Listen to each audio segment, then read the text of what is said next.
Hello everyone, it's me, Alisa Vardomskaya, and I'm glad to welcome you to my channel. Today I want to talk to you about the rescuer syndrome, what it is and how to get rid of it. Surely you have heard since childhood, well, at least many of us have heard from our parents that we should help. We should not leave someone in a difficult situation, that we should give something of ours to those in need, and so on and so forth. And we gradually got used to helping over time, and some people in our community have learned to help too much. Help in such a way that it is not needed at all.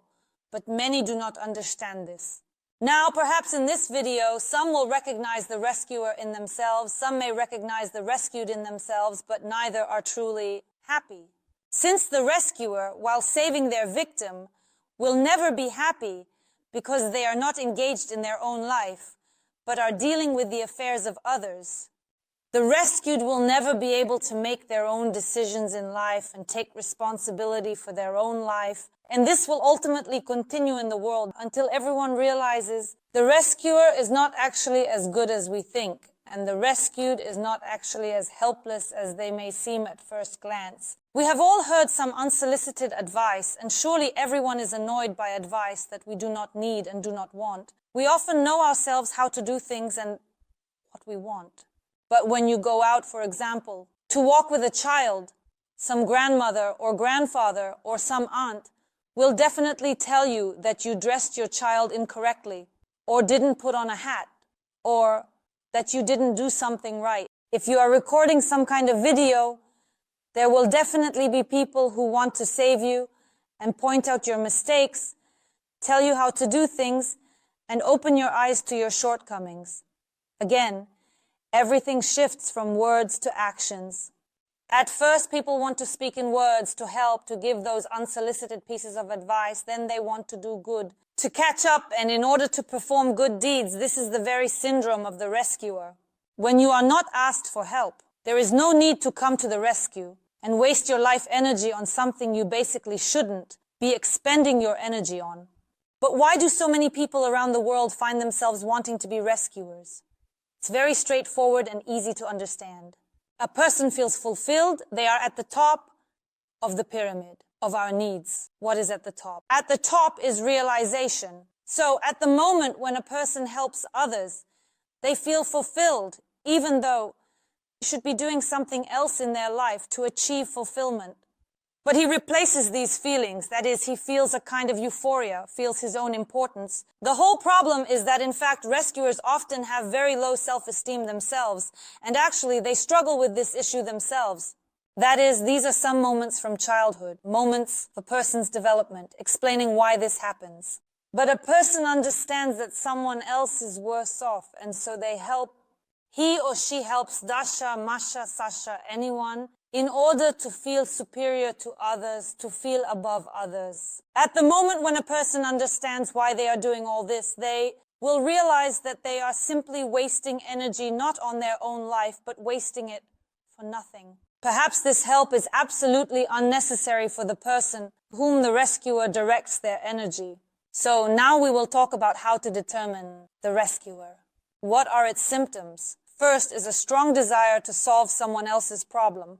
You understand that something is happening in your friend's life, and you feel the need to get involved. With a friend, with an acquaintance, you feel the need to participate.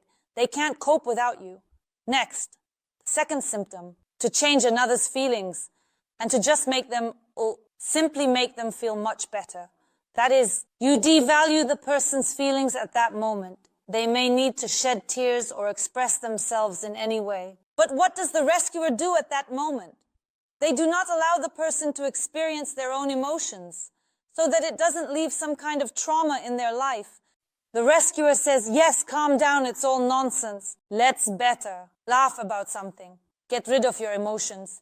Instead, feel these emotions. Next, the guilt for the actions and inactions of another person. The rescuer feels guilty when someone does something they consider wrong or does nothing at all, and the rescuer can no longer act differently. They need to take action so that the other person does everything right, as it should be. Otherwise, the rescuer feels bad themselves. The rescuer definitely needs to convince someone to make the right choice. That is the choice that the rescuer considers to be the right one. That is a choice for one person, and a decision that suits one person may be equivalent to death for another person. That is, it absolutely does not suit another person. But the rescuer thinks that their decision, their opinion, is the absolutely correct point, the right solution in life. And without this rescuer, their victim cannot cope at all, and the decision needs to be made for them. If you realize that you have a desire to give unsolicited advice, that is the moment when someone approaches you and says, listen, Dash, help me. I don't know what to do in this situation. What do you recommend? Yes, here you can express your opinion, but when your friend, for example, shares a moment from her life she just needed to share and you start offering her some advice, it doesn't make things a little better. And even better, when you just observe your friend and think that she is living some kind of wrong life, she hasn't even told you anything, said nothing, but you consider it absolutely necessary to correct her own life. It's her life, your friend's life, so you are a very rescuer. What does the rescuer need to do? Rescuer needs to shift the focus of attention to their own life, that you are really wasting your life energy and then feel empty and often close your eyes to your own problems. Or another excuse that the rescuer has, Masha's problems are much worse than mine. Mine are just nonsense compared to hers.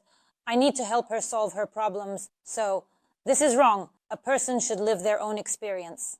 A person comes to learn to independently solve their own tasks and problems. And at that moment, when you try to live someone else's life, you break two lives. You do not allow a person to make decisions and do something in their own life. And you do not solve problems in your own life. That's it. How can one get rid of this savior syndrome? How to pull yourself back? That is, do you feel that you have a strong desire to help this person right now? Think about what's being said to you right now. And first, do not help those who do not ask for it. Just allow yourself the thought that you are not obligated to help everyone around. If you are not asked about it, yes. If a person asks you for help and you have the resources and desire for it, then of course that's great. Help them. But if you are definitely running with your help on your own, it is inappropriate. And also, this is not about some, let's say, well, if you see an elderly person carrying a heavy bag and you want to help, then at that moment you can approach the person and ask, may I help you? And if you are allowed, then you can help. That is, with the exception of such moments when you see that a person really needs some kind of, it is physically difficult for them, a person has fallen, you see that, for example, someone has fainted on the street. Yes, these moments are exceptions. It talks about moments when a person is in their right mind, feels healthy, full of strength, but you do not allow them to live their life through experience. Moving on. A person cannot be truly helpless. Accept that fact. If you feel capable of solving a certain task or problem that your friend, acquaintance, or the person you want to help is facing, give them the opportunity to solve their problem, as they are not helpless. Yes, again, I will mention exceptions. There are exceptions when a person is in a state of true helplessness.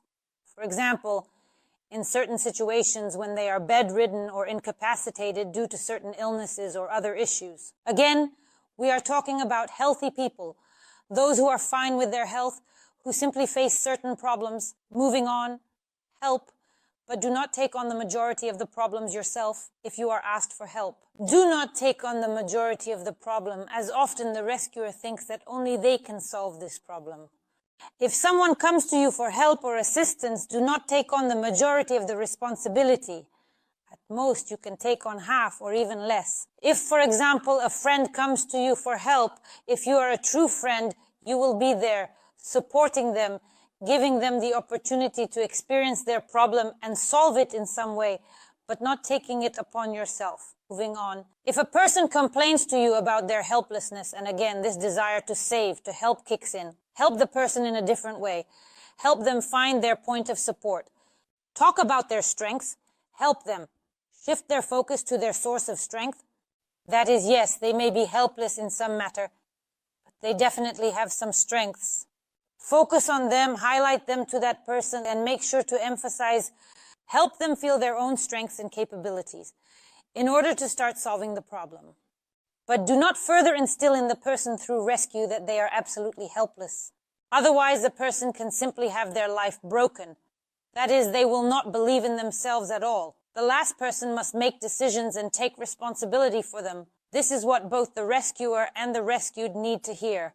Every person and a person's life is made up of the decisions you make. You can change your life either for the better or for the worse. You can radically change it only through the decisions you make. We are the daily decisions we make. So if all the decisions in your life are made for you, then I want to ask you one question. Is this your life? And if you live in the role of a rescuer and make decisions for someone else rather than for yourself, are you living your happy life? Just ask yourself this question. A person has a colossal amount of energy, a lot of strength, and many resources to solve their own difficulties. So when a person realizes that they are capable of overcoming an obstacle, often even more strength is born within them, while the rescuer often takes away that strength. That's all I have for this video. It was me, Alisa Vardomska. I hope for your likes and subscriptions. Write in the comments what you would like to discuss in my new videos. Don't forget to hit the bell, and goodbye everyone.